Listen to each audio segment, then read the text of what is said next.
Mm.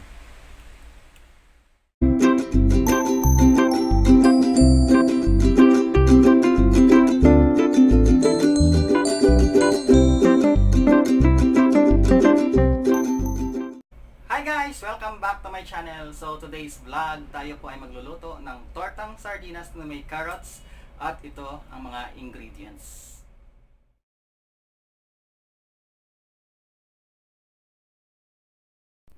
2 cans 155 grams sardines in tomato sauce,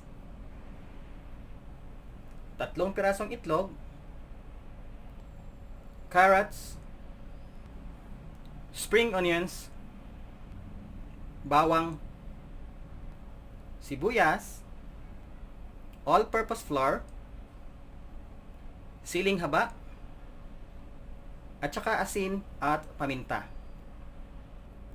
At ang ating gagamitin na mantika ay Doña Elena olive oil.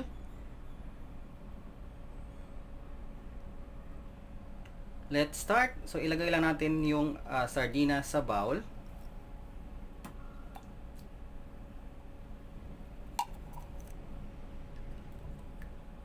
Ilagay natin lahat guys para ma-mix natin ng maganda.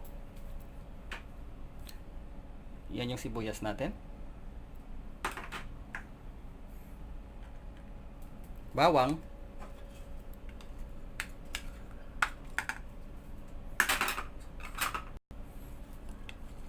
Ang ating spring onions.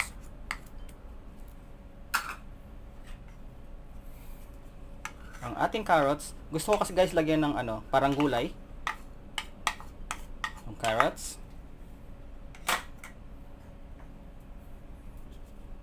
Yung siling pansigang, nilagyan ko siya guys yung siling pansigang, yung siling mahaba, tapos chinap ko lang siya para medyo may konting anghang.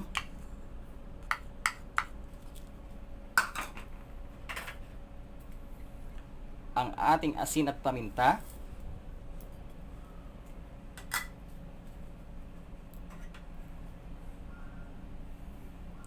Ang ating all-purpose flour.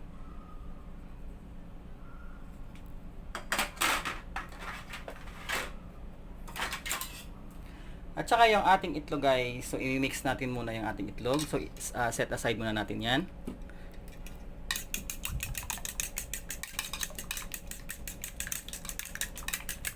Kailangan na-mix natin siya ng husto.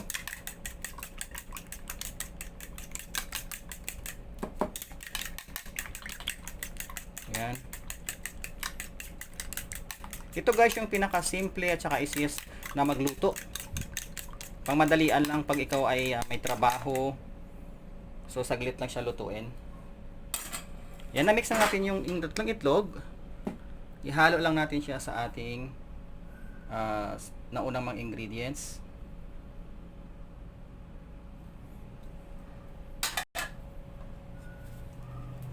And imi-mix lang natin sila lahat guys. Kailangan ma-mix natin sila lahat.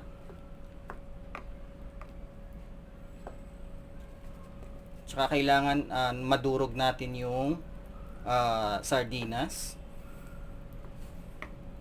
Kahit anong sardinas guys, anong brand, pwede nyo siyang gawin.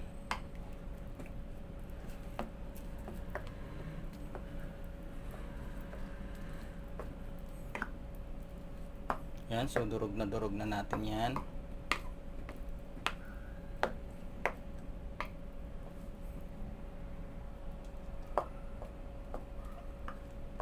So ayan, durog na yung ating sardinas guys. Ayan, so ready na siya. Magpiprito na tayo.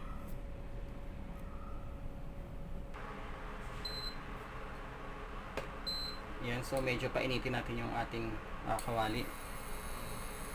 Ang ginamit ko guys na kawali is non-sticky.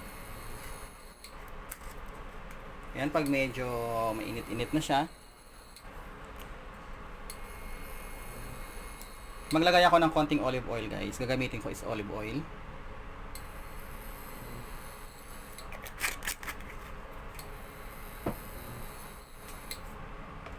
Tapos spread lang natin.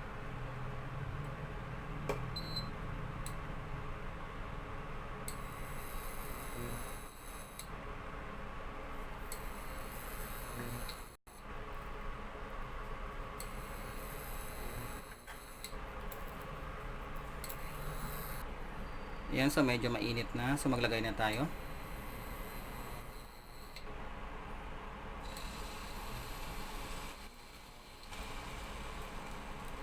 So konting-konti lang guys para madali siyang ibaliktad.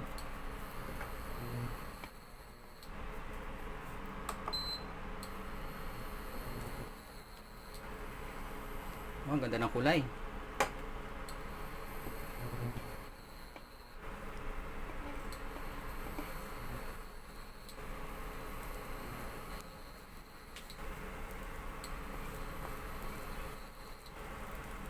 Yan.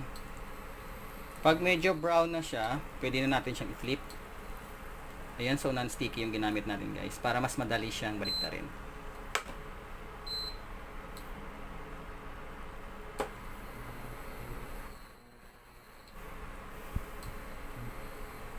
So ayan, 'di ba maganda tingnan guys kasi may kulay green, may kulay orange. Kaya nilagyan ko siya ng carrots at saka sili para yung kulay niya maging maganda tingnan.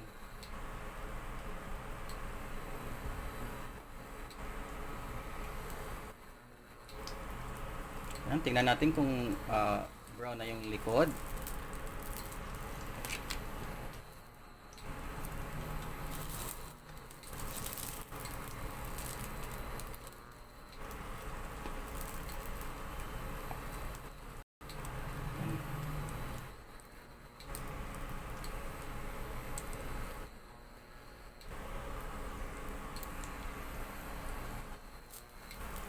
So ayan, so brown na siya guys. Pwede natin siyang baliktarin.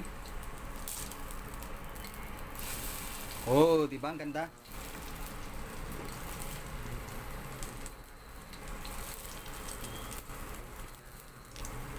Sa dalawang latang sardinas guys, makagawa kayo ng siguro mga 7 or 8. 8 na ganitong kalaki na tortang sardinas.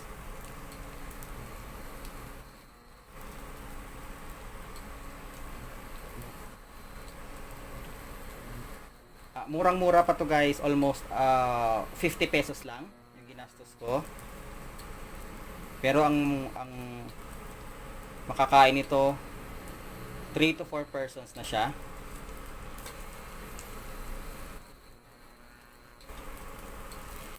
Yan, so yung likod, antayin natin mag-brown uli.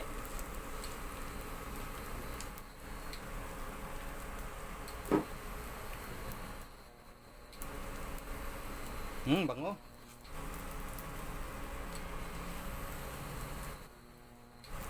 Tamang-tama to sa almusal. Sa hapunan.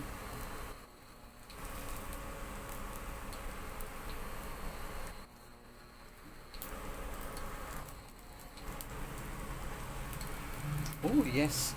Okay. Pwede na to guys. Yan. So, luto na.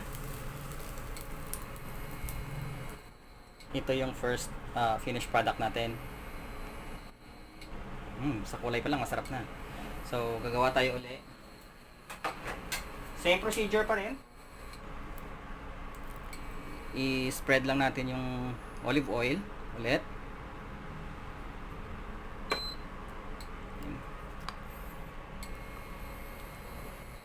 Then isang ganito.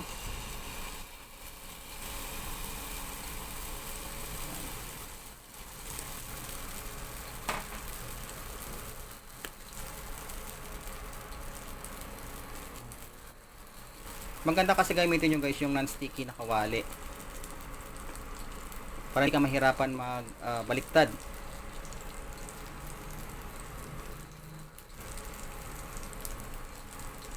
Yan, so medyo maingay lang yung induction natin. Yung ginamit ko kasi induction. Yan, so itutulak lang natin yan para medyo mabilog-bilog.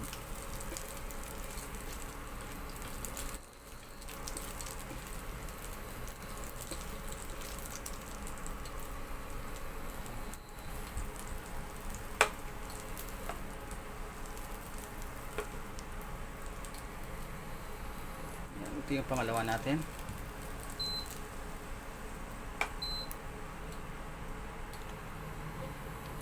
So brown na rin siya.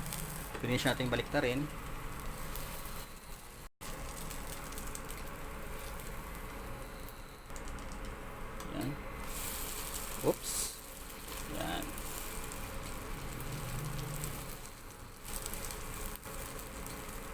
ganda ng pagka-brown.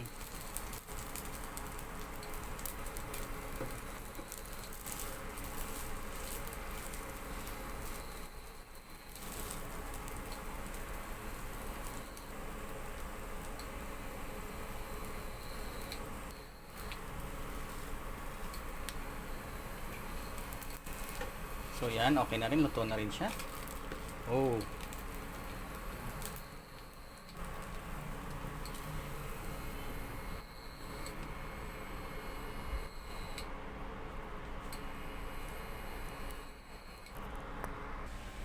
So ito na ang ating tortang sardinas. Tara, tikman na natin guys. So hi guys, ito na yung ating nilotong tortang sardinas. Yan. At ang aking sausawan, ketchup. Mas gusto ko si ketchup. Pero yung sausawan pwede din guys, toyo mansi. Kung ano yung gusto ninyo. So yan, so titikman na natin. Ito.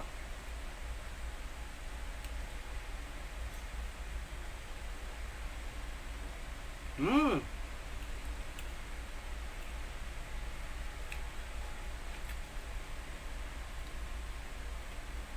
Hindi mo siya malalasahan na talagang lasang sardinas. Nagmix na yung lasa. May anghang. Nalasa mo yung carrots. Sarap. Mm.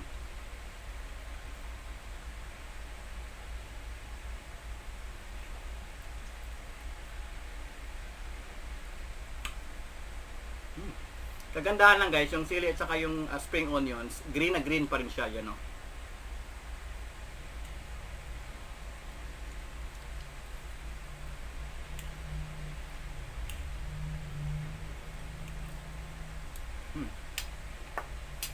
Pwede ito guys sa almusal, pwede rin siya ipalaman sa mainit na pandesal or sa buns, masarap din siya. Mura na, masarap pa. So I hope you like this video and don't forget to subscribe to my channel. It's me again, Powell G. Thank you guys. Bye-bye. So God Glory.